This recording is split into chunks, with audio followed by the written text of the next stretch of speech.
Panalo, magandang umaga. So mayroon tayong unit dito, version 1 at galing pa ng rear test. Ito, pakinggan nyo. Sa malamang ito ay cylinder block.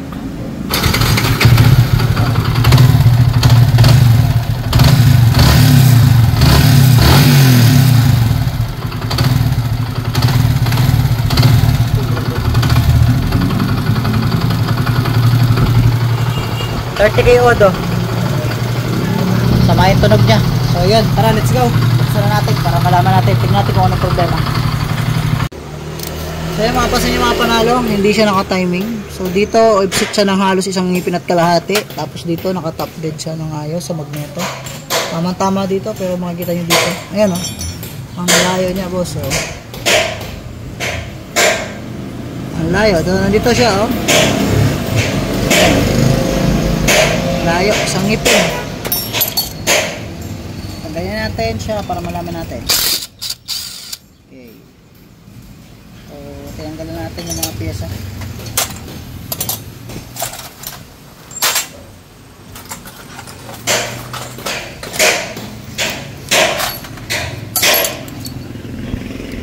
Bubuksan natin sila. Tumatagas na rin ang kanyang black. Hindi ko alam kung original yung black ni boss. So, nakalagay naman 2PB. Genuine siya kaso mukhang may tama kasi masama yung tunog.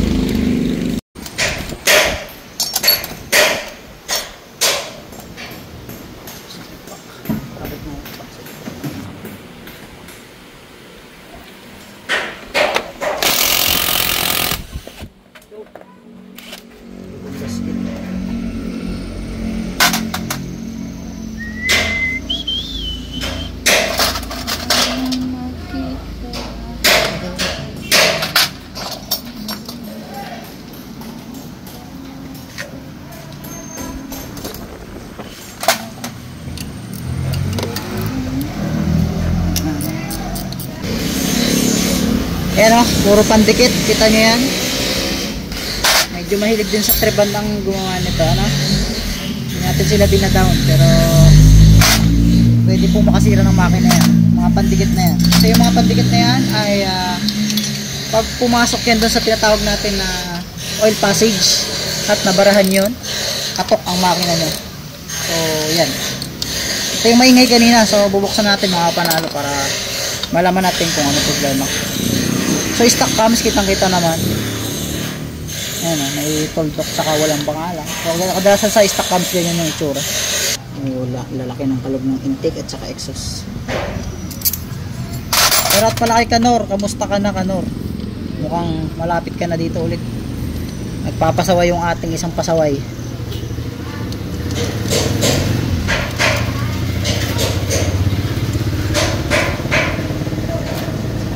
Tingnan natin ang inyong schedule. Yun.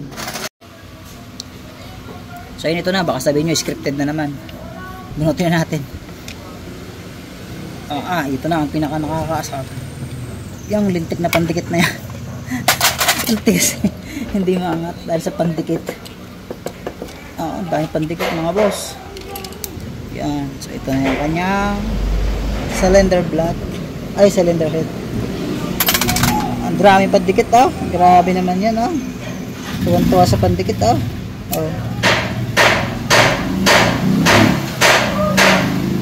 Parang Ardel, ito yung ayaw mo sa lahat. Ito na mga gar. Punong-puno na pandikit gar. Diyos ko po. Meron. Dito natin muna. Ito ang pinaka-surprise eh. Grabe pandikit niyan. Pagod sa pandikit mga idol. Ito, buksan natin yung kanyang cylinder block. Dahil pandikit. Puno hanggang ilalim. Ayan na.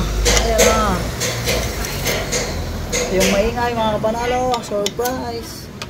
Kayod ang block. Ayun o, kayod dito. Masaklap to kasi may hairline siya dito. Tapos sa ilalim ay nakto. Ilalim ito pag garne. Turang yan.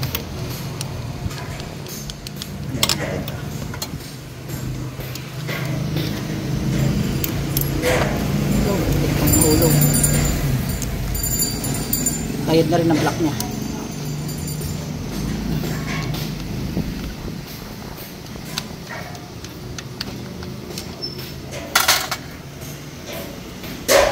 Kayod na oh. Ito pa.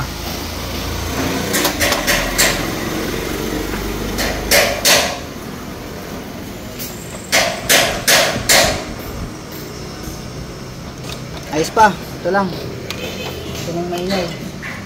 Ito nag-iimpisang kumayod na ito. Ayan oh. Kayod ang block.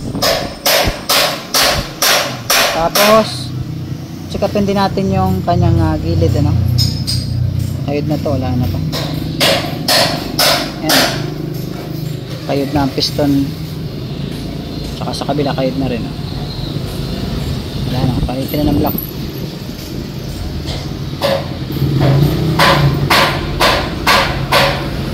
Sorte, walang tama ilalim. Block lang. Mapagta natin na cylinder head block. Cylinder head block. Cylinder block ang bubble pa.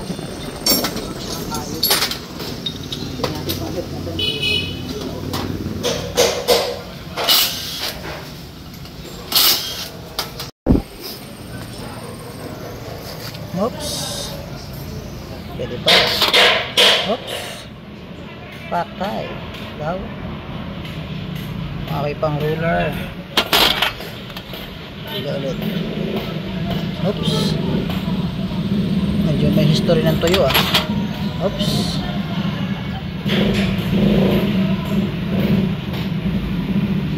Ayun. May tama ang cams. Kita ko na.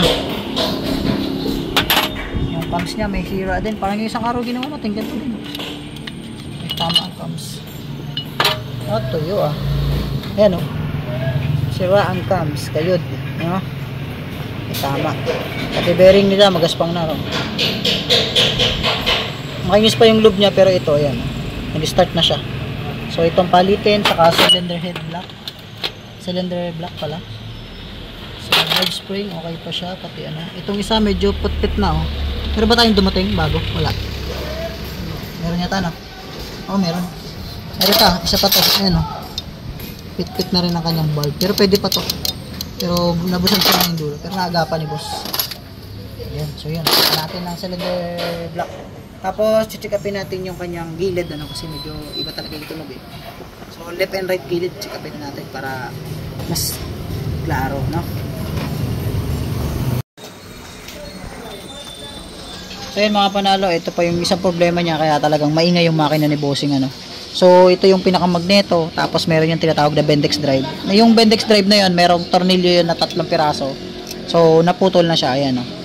Kanina hindi namin kinalas yan ni boss. Talagang yan na ang nausap na kumbaga naabutan na namin.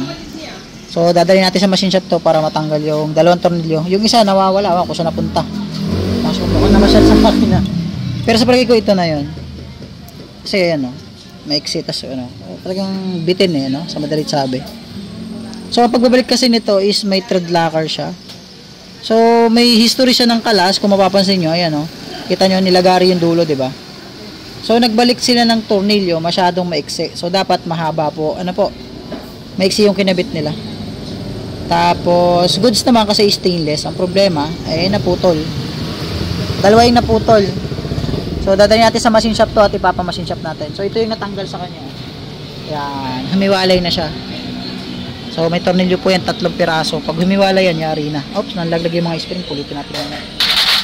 So yun lang mga panalo at babakay naman natin sa kabilang side. Tignan natin kung ano pang meron doon. So medyo malaki kagastusan ito. So ito na. Dumami na po ang kanyang kagastusan. Pati lining palitin. Andiyan na si JJ. Yan pati oil seal si Rabi. Hindi mo lang isa. Ha? Hindi mo pa rin. Okay. Sorry, busy. Yan. Sira ang lining, mga sunog na, pati plate, ayan. Pwede pa yung plate na yan. Ito lang lining talaga importante. Sunog pati plate eh. Tigas na isang araw. So, tail out.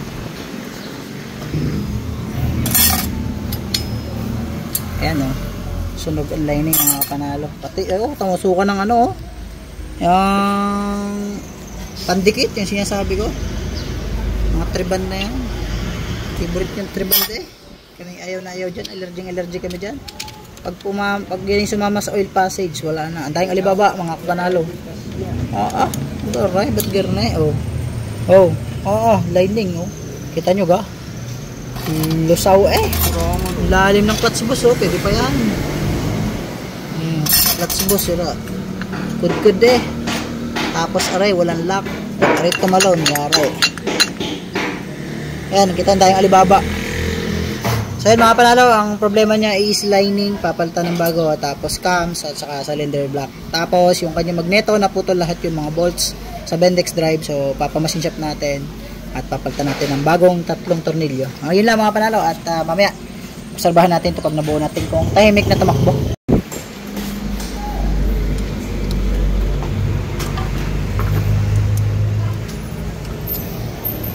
Kung alam mo lang sana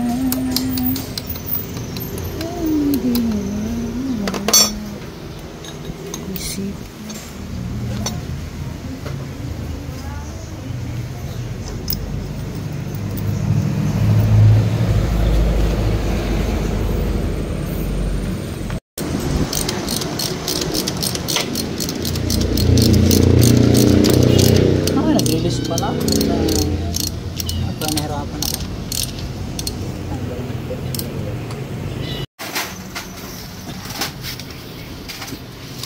So mga panalo, naka-timing yan. Tulad kanina, offset yan. Laki ng offset niya. Pantay na siya. Tulad kanina, malayo siya.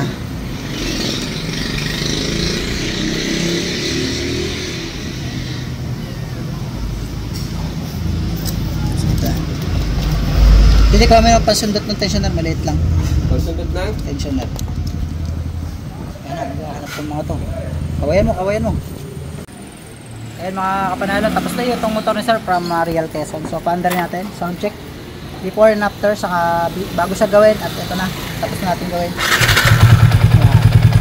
So kanina kung makikinig niya, nagapakan na yung tunog. So ito na ngayon, tapos na. So nakadalawang baba kami kasi nagka-problema dun sa tawag dito. Sa dalo yan ng langis, nabarahan siya ng maliit na rubber. So tapos na dapat kanina pa. So yun, nahanap pa namin yung problema. So nagkaroon ng troubleshoot habang ginagawa. So okay na ngayon. Smooth.